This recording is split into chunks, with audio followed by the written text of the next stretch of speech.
first thing around lineout control is getting the gap right. We need a 1 metre gap throughout, which helps with our fair contest because there's space to move and avoid collisions for the players.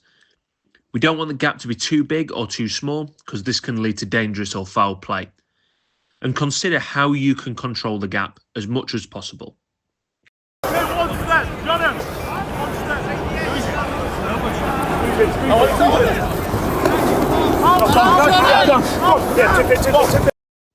So in this example, the gap is clearly a little bit too small and less than 1 metre between the two sides. There's lots of traffic and it leads to the inevitable contact in the air from purple on the goal player. By keeping purple on a defensive mark and asking goal to move further to their right to create more space, we have a better chance of a fair, safe and equitable contest in the air. Getting the numbers right at the line out is fairly simple, but is an easy way to lose players and allow them to get frustrated. Teams need to communicate through ourselves or directly through the opposition and tell them what numbers they're going to be putting in the line out. This helps the restart be fast, dynamic and avoids any delays. Let's go. Ollie.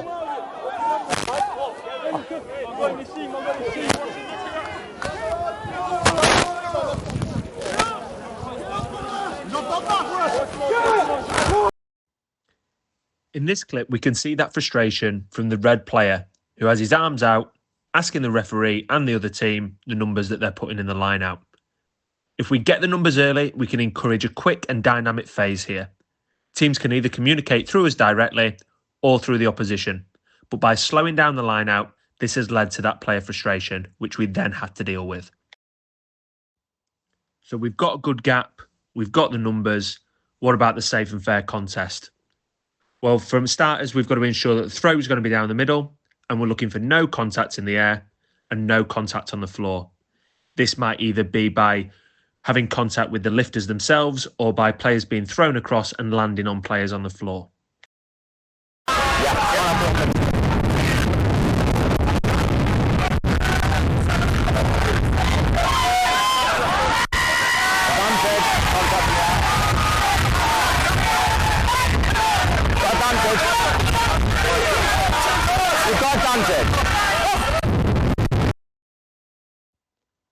The contest in the air in this instance is not safe. Red makes contact with the blue player while in the air, which in turn affects the setup of the attacking maul as well. As we're in a good attacking position and there's no immediate safety concerns for the affected players, advantage is a good option here from our referee.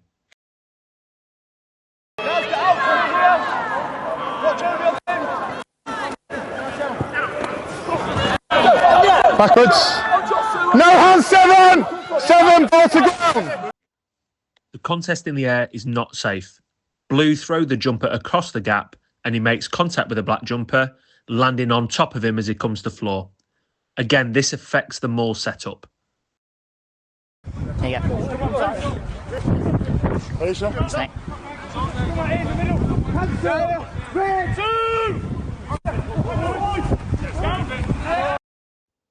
In this clip, the referee creates a good gap for a fair and safe contest. White choose to throw their player across the gap, which ultimately ends up leading to them landing on a black player. This is very unsafe and should be penalised.